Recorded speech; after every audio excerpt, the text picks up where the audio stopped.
Hello friends, good morning. നമ്മുടെ Kerala TV സീരിയലിലേക്ക് എല്ലാവർക്കും സ്വാഗതം. അങ്ങനെ വീണ്ടും സാന്ദ്രയാണെങ്കിൽ മാറി താമസിക്കുന്നു പറഞ്ഞു നിധിയോട് പറയാം, ഞാൻ എൻ്റെ ഫ്രണ്ടിനോട് പറയാം, നീ തൽക്കാലം അങ്ങോട്ട് മാറെന്നൊക്കെ പറഞ്ഞു. അപ്പോൾ സുധീഷ് ഇങ്ങനെ അന്തം വിട്ട് നോക്കുക കേട്ടോ. നീ ആലോചിച്ചിട്ട് എന്നെ വിളിക്കുക, ഞാൻ ഇറങ്ങാം കേട്ടോ എന്ന് പറഞ്ഞു സാന്ദ്ര അവിടെ നിന്ന് അങ്ങ് പോയി കഴിഞ്ഞപ്പോൾ സുധീഷ് ഇങ്ങനെ ആകെ ചമ്മി വെള്ളറെ ഇങ്ങനെ നിൽക്കുക. സുഭാഷും നികേഷും ഇവരെന്താ പറഞ്ഞെന്ന് അറിയാതെ അപ്പുറം മാറി നിൽക്കുന്നു. അവരങ്ങ് പോയി കഴിഞ്ഞപ്പോൾ നമ്മുടെ നിധിക്കും ഭയങ്കര സങ്കടം. നിധി വേറൊന്നും പറഞ്ഞില്ല എന്ന് പറഞ്ഞുകൊണ്ട് ഇങ്ങനെ സുധീഷ് ഇങ്ങനെ നിധിയോട് പറയാം. കുറച്ച് കഴിഞ്ഞപ്പോൾ രാത്രിയായി, ഇവരെല്ലാവരും കൂടെ കിടക്കുക. ആ സമയത്ത് ഏട്ടത്തിയുടെ ബ്രദറെ കല്യാണത്തിൻ്റെ അന്ന് രാത്രി ആളെയും കൂട്ടി വന്ന് നമ്മളെ തല്ലിയത് ഞാൻ മറന്നിട്ടില്ല എന്ന് പറഞ്ഞുകൊണ്ട് നികേഷ് അന്ന് സർട്ടിഫിക്കറ്റ് വാങ്ങാൻ എടുത്ത് ഇവിടെ ചെന്നപ്പോൾ ഹൈത്തുള്ള ആളെ പോലെ എന്നെ ഗേറ്റിന് വെളിയിലാണ് നിർത്തിയത്, അതും ഞാൻ മറന്നിട്ടില്ല എന്നൊക്കെ നികേഷ്. ഏട്ടത്തി നല്ലവളാ, അത് പറഞ്ഞാൽ മതി എന്നൊക്കെ പറയുമ്പം അങ്ങനെയൊന്നും അല്ലടാ നികേഷേ, ഇപ്പോൾ നമുക്കും ഒരു പെങ്ങളുണ്ടായി, അവളാണ് ഈ ഒരു അവസ്ഥയിൽ അകപ്പെട്ടതെന്ന് വെച്ചാൽ നമ്മളും ഒരു പക്ഷേ ഇങ്ങനെയൊക്കെ തന്നെയായിരിക്കും പ്രതികരിക്കുക എന്ന് സുഭാഷ് പറഞ്ഞു. അതൊക്കെ പോട്ടെ സുഭാഷ് ഏട്ടാ, അതെ അവർ പോകുമ്പോഴേ എന്നെ മാറ്റി നിർത്തി സംസാരിച്ച് എന്താണെന്ന് അറിയാവോ എന്ന് സുധീഷ് ചോദിച്ചു. അത് ഞാൻ ചോദിക്കണമെന്ന് കരുതി.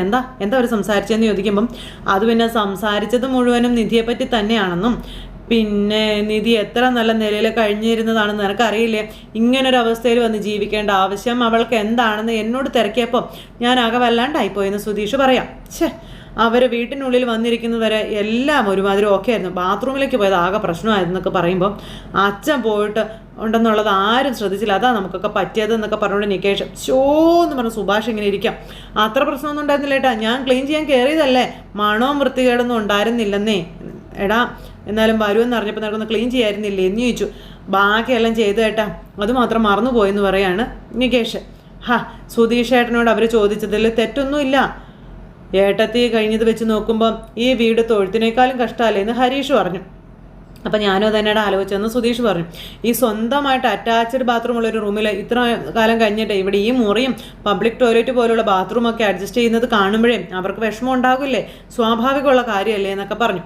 അപ്പോൾ നമ്മുടെ സ്വാർത്ഥത കൊണ്ട് ഇവിടുന്ന് പോകരുത് എന്ന് നമ്മൾ പറഞ്ഞു, പക്ഷേ ഒരു പെൺകുട്ടിക്ക് ജീവിക്കാനുള്ള സൗകര്യമൊന്നും ഈ വീടിനില്ലാതെ പോയെന്നും സുഭാഷ് പറയാം. അപ്പോൾ അത് ശരിയാണെന്ന് നികേഷ്. എന്നിട്ട് ഏട്ടത്തി എല്ലാം അഡ്ജസ്റ്റ് ചെയ്ത് നിൽക്കുകയാണെന്ന് പറഞ്ഞു. പോകരുതെന്ന് ഞാനും ഏട്ടത്തിയോട് പറഞ്ഞതാണെന്നും പക്ഷേ അത് വേണ്ടിയിരുന്നില്ല എന്നെനിക്ക് തോന്നിയെന്നും പറയാം കേട്ടോ. വേറെ എവിടെയെങ്കിലും താമസിക്കാൻ ഏർപ്പാടാക്കിയാൽ മതിയായിരുന്നു എന്ന് ഹരീഷ് പറയാം. ഇവിടെ ജീവിക്കുക എന്നുള്ളത് നമ്മുടെ തലയിലെഴുത്തല്ലേ, വെറുതെ എന്തിനാ ഏട്ടത്തി അത് വെറുതെ ഏൽപ്പിക്കുന്നത്. അപ്പോൾ അതൊരു ഇട ചേർക്കാം, മതി നിർത്തിക്കോളാൻ പറഞ്ഞു സുധീഷ്. ഞാൻ പറയുന്നത് പോലൊന്നും അല്ല നീ ഇപ്പോൾ പറയുന്നത്. നിനക്ക് അവളെ ഇവിടുന്ന് പറഞ്ഞേക്കാനാണല്ലോ ഇപ്പോഴും ധൃതി. അതെ, നീ ഇത് ഇവിടുന്ന് പോകുന്നതിനെ പറ്റി ആരും ഇപ്പോൾ ഒന്നും ആലോചിക്കേണ്ട എന്ന് വെച്ച് എല്ലാ കാലത്തും ഇതുപോലെ പറ്റുമോ? അത് പിന്നെ അതിനെന്തെങ്കിലും നമ്മൾ ചെയ്യണോടാ, അതല്ലേ നമ്മളിപ്പോൾ ആലോചിക്കേണ്ടത്. അല്ലാതെ എന്നെ അവളും തമ്മിൽ പിരിക്കാൻ വേണ്ടിയിട്ടാണോടാ, പോടാ അവിടുന്ന് പറഞ്ഞുകൊണ്ട് ഇങ്ങനെ ഇതായിട്ട് പറയാം. അപ്പം നിധി ഇതുവരെ ഒരു പരാതിയും പറയാത്തത് കൊണ്ട് നമ്മളെല്ലാം ഓക്കെ ആണെന്ന് കരുതിയെന്നുള്ള കാര്യം പറയാം സുഭാഷ്. ആ പാവം ഇതെല്ലാം അഡ്ജസ്റ്റ് ചെയ്യായിരുന്നു ശരിക്കും പറഞ്ഞാൽ.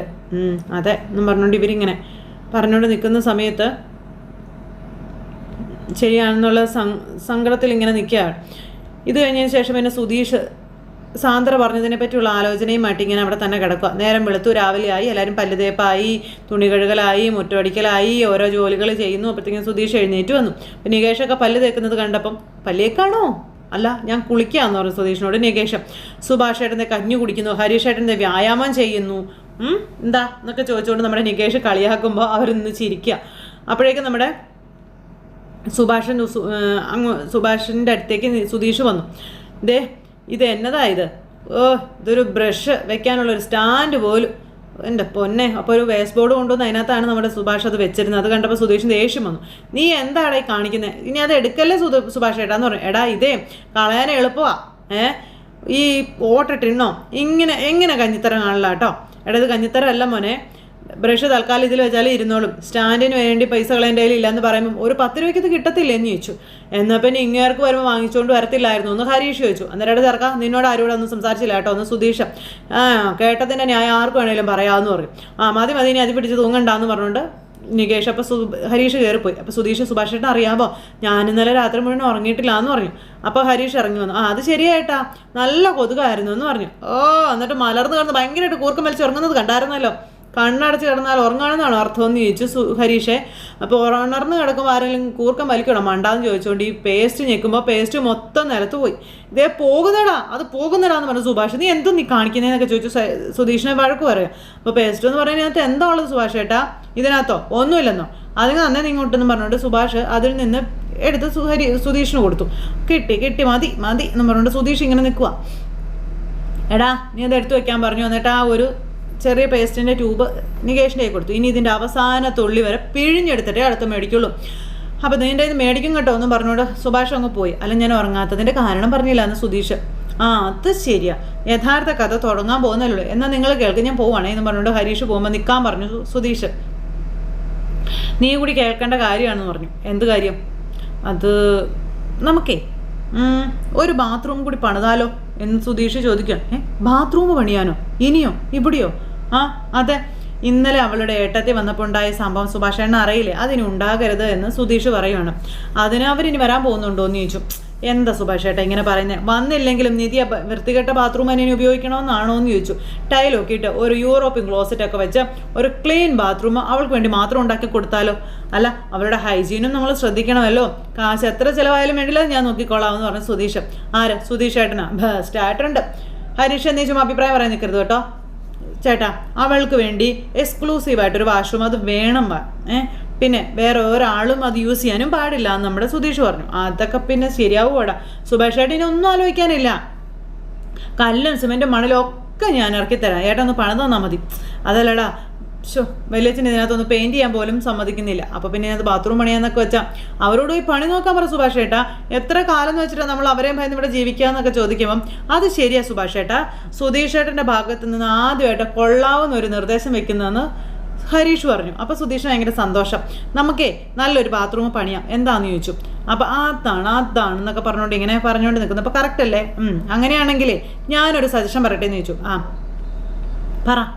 അതെ, താഴെ ബാത്റൂമിൻ്റെ ഓപ്പോസിറ്റ് ആയിട്ടൊരു ചെറിയ മുറിയില്ലേ ഞാൻ പണി സാധനങ്ങളൊക്കെ കൊണ്ടുവയ്ക്കുന്നേ, അത് നമുക്ക് ബാത്റൂമായിട്ട് അങ്ങ് മാറ്റിയെടുത്താലോ എന്ന് ചോദിച്ചു.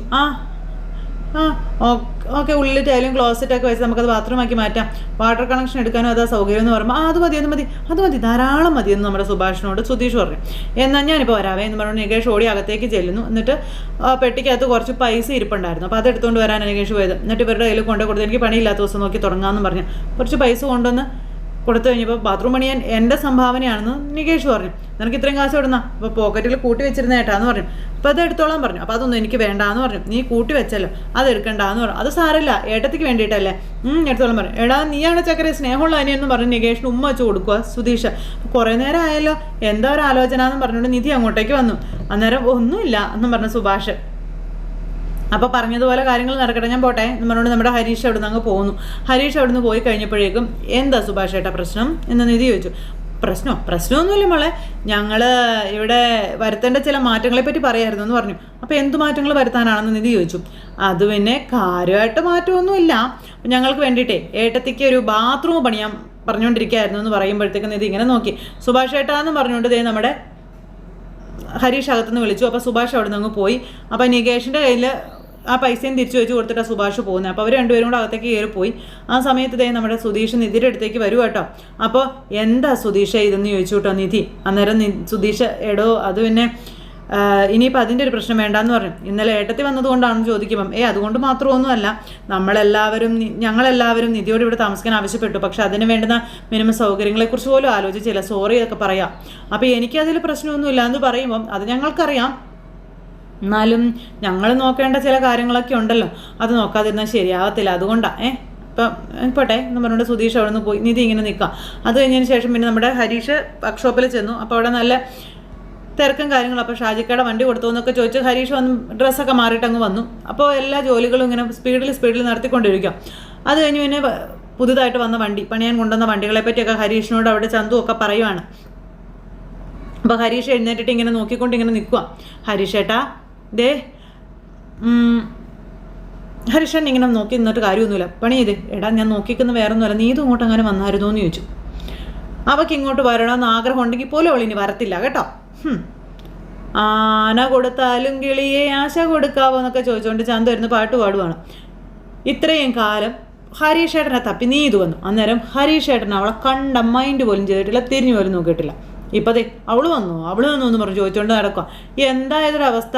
അപ്പോഴും ഹരീഷിനെ ആ ഒരു ഇതിൽ പാട്ട് പാടി കളിയാക്കിക്കൊണ്ടിരിക്കുക ചന്തു. അപ്പോൾ ഈ വിരഹ ദുഃഖ ഗാനമൊക്കെ പാടി ഞങ്ങളിങ്ങനെ ഹരീഷേട്ടനെ ഒന്ന് പ്രൊമോട്ട് ചെയ്തുകൊണ്ടിരിക്കുകയാണെന്നൊക്കെ പറഞ്ഞുകൊണ്ട് അവരിങ്ങനെ ഹരീഷിനോട് ഓരോന്ന് പറയുന്നു. അത് കഴിഞ്ഞപ്പോഴത്തേക്കും നമ്മുടെ നീതു അതുവഴി വന്നു. അപ്പോൾ നീതു അതിൽ വന്നപ്പോഴത്തേക്കും അടുത്ത പാട്ട്.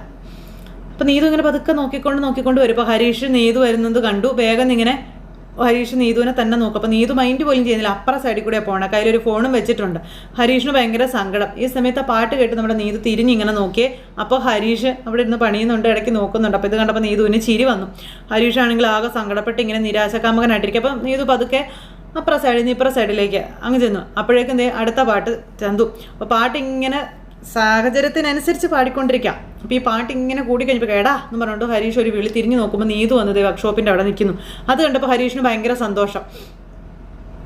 എന്നിട്ട് എന്താ കടയിലേക്ക് ഇനി വരില്ല എന്ന് പറഞ്ഞ് പോയതല്ലേ, പിന്നെ എന്തിനാ വന്നേ എന്ന് ഹരീഷ് ചോദിച്ചിട്ടു. അപ്പോൾ ഓഹോ അപ്പോൾ അങ്ങനെയാണോ, എൻ്റെ പൊന്നു കുട്ടിയും ഒരു പെൺകുട്ടിയുടെ പാവം മുഖത്ത് നോക്കി പറയാൻ പാടില്ലാത്തൊക്കെ ആശാൻ നിന്നോട് പറഞ്ഞിട്ടില്ലേ, എന്നിട്ട് വീണ്ടും ഇയാളെ തേടി വരാൻ നിനക്ക് നാണം മാനം ഉളുപ്പ് ഒന്നുമില്ലാണ്ടായി പോയോ എന്നൊക്കെ അവർ ചോദിക്കാം. അതിനാരിവനെ കാണാൻ വന്നു എന്ന് നീതു അന്നേരം അവിടെ ഇരുന്ന് പറയാം. അപ്പോൾ ഹരീഷ് ഇങ്ങനെ നോക്കുക കേട്ടോ. വീട്ടിൽ തന്നെ പെണ്ണ് കാണാൻ ആൾ വന്നു, അതൊന്ന് പറഞ്ഞിട്ട് പോകാമെന്ന് കരുതി വന്നതാന്ന് പറഞ്ഞപ്പോൾ ഹരീഷ് എന്ന് പറഞ്ഞിങ്ങനെ ചിരിച്ചു. അതിൽ തമാശിക്കാനൊന്നുമില്ല. സുന്ദരികളായ പെൺകുട്ടികളുടെ വീട്ടിലെ അതൊക്കെ സ്വാഭാവികമായിട്ട് നടക്കുമെന്ന് നീതു പറയുമ്പോൾ സുന്ദരികളായ പെൺകുട്ടികളുടെ കാര്യത്തിൽ ചിലപ്പോൾ അത് ശരിയായിരിക്കും എന്ന് പറഞ്ഞു. ആ സർട്ടിഫിക്കറ്റ് തരാനേ 100 പേര് വേറെ കാണുമെന്നും ഈ കരിയോല് മോറം വേണ്ട എന്നും നീതു പറയുമ്പം എന്ന് പറഞ്ഞു ഇങ്ങനെ ഇരിക്കാം. ആ യോഗം കൊള്ളാലോ, കരുമരുന്ന് കൊള്ളാം എന്നും പറഞ്ഞുകൊണ്ടൊക്കെ അങ്ങനെ നിൽക്കുക. അപ്പം അല്ല കുട്ടി, കഴിഞ്ഞ ആഴ്ച വരെ ഇവിടെ വന്നുകൊണ്ടിരുന്നാണല്ലോ, ഈ കല്യാണക്കാരൊന്നും നേരത്തെ പറഞ്ഞില്ലല്ലോ എന്ന് അവരിങ്ങനെ ചോദിക്കുന്നു നീതുവിനോട്. ഇതെന്താ ഇത്ര പെട്ടെന്ന്, എന്താ സംഭവിച്ചത്? അപ്പം പെട്ടെന്നൊന്നും അല്ല, വീട്ടുകാർ കുറേ കാലം ആലോചിച്ചുകൊണ്ടിരിക്കുകയാണെന്ന് നീതു പറയണു. ഹരീഷ് ഇതൊക്കെ കേട്ടൊന്നും മിണ്ടാതിരിക്കുക. ഹരീഷിൻ്റെ കൂട്ടുകാരും ശിഷ്യന്മാരും ഒക്കെയാണ് സംസാരിക്കുന്നത്. അപ്പോൾ എൻ്റെ അച്ഛന് ശ്വാസം മുട്ടുമ്പോൾ ഓട്ടോറിക്ഷ ഓടിക്കാൻ വരും. അല്ല, ഓട്ടോറിക്ഷ ഓടിക്കുമ്പോൾ ശ്വാസം മുട്ട് വരും എന്ന് അങ്ങനെ അത് പറ എന്ന് പറഞ്ഞിട്ട് അവരിങ്ങനെ നീതുവിനെ കളിയാക്കി നിൽക്കുക. അതുകൊണ്ട് മരിക്കുന്നതിന് മുന്നേ എന്നെ കെട്ടിക്കണമെന്ന് എൻ്റെ അച്ഛൻ്റെ വാശിയെന്നൊക്കെ നീതു. വീട്ടിൽ ആകെ ഡാർക്ക് സീനാണല്ലോ അല്ലേ എന്നൊക്കെ പറഞ്ഞ് അവർ നിൽക്കുമ്പോൾ ഞാൻ മനസ്സിൽ ഓരോന്ന് വിചാരിച്ചിട്ട് കല്യാണം വേണ്ടെന്ന് പറഞ്ഞ് നടക്കായിരുന്നു. ഇനിയിപ്പോൾ അതിനുകൊണ്ട് കാര്യമൊന്നും ഇല്ലല്ലോ, അങ്ങനെയൊന്നും മനസ്സിൽ സൂക്ഷിക്കേണ്ട ആവശ്യം എനിക്കില്ലല്ലോ, അതുകൊണ്ട് ഞാനെല്ലാം ഓക്കെ പറഞ്ഞെന്നും പറഞ്ഞു. അപ്പോൾ ഹരീഷ് ഇങ്ങനെ നോക്കുക. പിന്നെയും ഡാർക്ക്, ഡബിൾ ഡാർക്ക് എന്ന് പറഞ്ഞ് അവർ നിൽക്കുന്നു. പിന്നെ എനിക്ക് ഗ്രീസിലും അതുപോലെ കരിയോലൊന്നും കിടന്ന് കഷ്ടപ്പെടേണ്ട കാര്യമൊന്നുമില്ല. അതുപോലെ എന്നെ കെട്ടാൻ വരുന്ന ചെറുക്കനും ശരിക്കും പറഞ്ഞാൽ ജോലിക്കേ പോകേണ്ട ആവശ്യമൊന്നുമില്ല. അത്രയും കാശുള്ള വീട്ടിലാണെന്നൊക്കെ പറയുമ്പം അത്രയും കാശുള്ളവരാണല്ലോ ഓട്ടോ ഓടിക്കുന്നത്. ചന്ദ്രൻ്റെ വീട്ടിൽ പെണ്ണാലോചിക്കാൻ വന്നത്, തള്ളാണ്ട് പോകാൻ പറയടാ എന്നൊക്കെ നമ്മുടെ ഹരീഷ് അന്നേരം പറഞ്ഞു കേട്ടോ. അത് കേട്ടപ്പോൾ ഹരീഷ് ഏട്ടാ, അതെ സൗന്ദര്യം ചിലപ്പോൾ ചില കുട്ടികൾക്ക് ശാപം മാത്രമല്ല ഭാഗ്യമായിട്ടും വരുമെന്നൊക്കെ പറഞ്ഞു ചന്തു. അങ്ങനെ പറഞ്ഞു കൊടുക്കുക ചന്തു. അത് തിരിച്ചറിയണമെങ്കിൽ പെൺകുട്ടികൾ ആരാധിക്കാനുള്ള മനസ്സ് വേണമെന്ന് പറഞ്ഞു നീതു. അത് കറക്റ്റാ ആശാൻ, അതില്ല കേട്ടോ എന്നൊക്കെ പറഞ്ഞ് ചന്തു ഒക്കെ പറഞ്ഞുകൊണ്ട് നിൽക്കുക. ബോറടിക്കാനായി മാത്രം ജോലിക്ക് പോകുന്നുണ്ട്, അതും കപ്പലിൽ ക്യാപ്റ്റനായിട്ട്. 6 മാസം കടലിലും പിന്നെ 6 മാസം കരയിലും എന്നൊക്കെ പറയുമ്പം അപ്പോൾ പിന്നെ പയ്യൻ 6 മാസം ബോറടിച്ചാൽ മതിയല്ലോ, പിന്നെ അവൻ 6 മാസം ഹാപ്പിയാണല്ലോ, ഡബിൾ ഹാപ്പി ആയിട്ട് ജീവിക്കാം. അത് ഇയാളെ കെട്ടിയിരുന്നെങ്കിലേ ഞാൻ വർഷം മുഴുവനും മോറടിച്ച് ചൊത്തേനെന്നൊക്കെ നീതു വന്നേരത്തേക്കും ഹരീഷിനോട് പറഞ്ഞു. അങ്ങനെ അങ്ങോട്ടും ഇങ്ങോട്ടും ഒന്നും രണ്ടും പറഞ്ഞ് നീതു ആണെങ്കിൽ ഹരീഷിനോട് ചുമ്മാ അതൊക്കെ പറയാം. വെറുതെ ഞാൻ കുറേ സമയം കളഞ്ഞു ഇവിടെ വന്ന് വായി നോക്കി നിന്ന് നാണം കെട്ടത് പോയതിനെ പറ്റിയൊക്കെ ആലോചിക്കുമ്പോൾ എനിക്ക് എന്നോട് തന്നെ ഭയങ്കരമായിട്ട് ദേഷ്യം വരുവാന്നൊക്കെ നീതു ഇങ്ങനെ അവിടെ ഇരുന്ന് ഇങ്ങനെ പറഞ്ഞുകൊണ്ടിരിക്കുക. അതൊക്കെ കേട്ട് കഴിഞ്ഞപ്പോൾ ചന്തുവും മറ്റേ ആളും അങ്ങോട്ടും ഇങ്ങോട്ടും നോക്കുക. അതിനൊന്നും പകരം വീട്ടാതെ എന്തായാലും നീതു വെറുതെ ഇരിക്കില്ല എന്നൊക്കെ ഇങ്ങനെ ഹരീഷിനോട് പറഞ്ഞപ്പോൾ നീതു ഇങ്ങനെ അന്തം വിട്ട് നോക്കും. അവരും പേടിച്ചു പോയിട്ടോ എന്താന്ന് ഓർത്ത്. കല്യാണം കഴിഞ്ഞാൽ ഒരു സൂപ്പർ ബൈക്ക് വാങ്ങി അതിൽ കെട്ടിപ്പിടിച്ചിരുന്ന ഞാനും ചെറുക്കനും കൂടെ ഈ റോഡിലൂടെ പോകുമെന്നൊക്കെ ഇങ്ങനെ നീതു പറയുന്നു. ഹരീഷ് ഇതൊക്കെ കേട്ട് വായും പൊളിച്ചിങ്ങനെ ഇരിക്കുക അന്തം വിട്ട്. അത് നോക്കി ചിലരിവിടെ വായും പൊളിച്ച് നിൽക്കും നോക്കിക്കൊള്ളാനൊക്കെ പറഞ്ഞു. ഹരീഷ് അന്നേരം അന്തം വിട്ടിങ്ങനെ നീതുവിനെ തന്നെ നോക്കിക്കൊണ്ട് അങ്ങനെ ഇരിക്കുക. അപ്പോൾ പരികർമ്മികളിൽ ആരെങ്കിലും ഒന്ന് അടച്ചു കൊടുത്തേക്കാൻ പറഞ്ഞു. എന്തിന്? ഏച്ച കയറാതിരിക്കാൻ കേട്ടോ എന്ന് പറഞ്ഞു. നീതു അവിടെ നിന്ന് പോയി. നീതു അങ്ങ് പോയി കഴിഞ്ഞപ്പം അണ്ണാ എന്ന് പറഞ്ഞ് വിളിച്ചു. ഇപ്പോൾ പണിയെടുക്കടാ എന്ന് പറഞ്ഞുകൊണ്ട് വന്നിട്ട് ഹരീഷ് അവരോട് ദേഷ്യപ്പെട്ടു. പക്ഷെ ഹരീഷിന് അത് ഭയങ്കര വിഷമമായി. ഹരീഷ് ഇങ്ങനെ സങ്കടത്തോടു കൂടി നീതുവിനെ നോക്കി നിൽക്കുക. നീതു എന്നിട്ട് ഒരു ചിരിയൊക്കെ ചിരിച്ച് ഇങ്ങനെ നടന്നു പോകുക കേട്ടോ. ഭയങ്കര ചിരിയൊക്കെ ചിരിച്ച് നീതു അങ്ങ് പോയപ്പോഴത്തേക്കും ഹരീഷിന് ഇന്ന് ഭയങ്കര കരച്ചില്ല. അപ്പോൾ അങ്ങനെ ഒരു സിറ്റുവേഷനും കാര്യങ്ങളും കാണിച്ചുകൊണ്ട് ഇന്നത്തെ നമ്മുടെ എപ്പിസോഡ് അവസാനിച്ചു. അപ്പോൾ എല്ലാവരും കാത്തിരുന്ന് കാണണേ. എല്ലാവർക്കും ടാറ്റാ.